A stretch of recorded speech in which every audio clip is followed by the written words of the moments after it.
ঢাকা থেকে খুলনা আসতেছিলাম বাসে।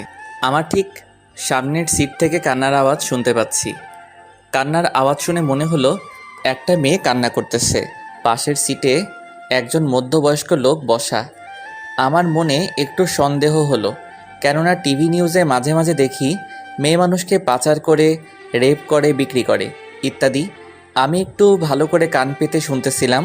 লোকটি মেয়েটাকে বলতেছে, চুপ কর সেমরি, চুপচাপ বইসা থাক। তোরে আমার আনাই ভুল হয়েছে। হালারে কত কইরা কইলাম এই সেমরি আমার লাগবো না, তাও তোরে আমারে দিয়া দিল। এখন চুপচাপ বইসা থাক, নইলে কিন্তু তোরে আবার দিয়ামো। তারপর মেয়েটা আস্তে আস্তে কান্না করতে লাগলো। একটু পর লোকটি আবার মেয়েটাকে বলতেছে, ওইনে যাইয়া ভালো মতো কাম করবি, নইলে কিন্তু তোরে ওরা মাইরা ফেলবে। আর এই বালের কান্নাকাটি বন্ধ কর, নইলে কিন্তু। এইবার আমি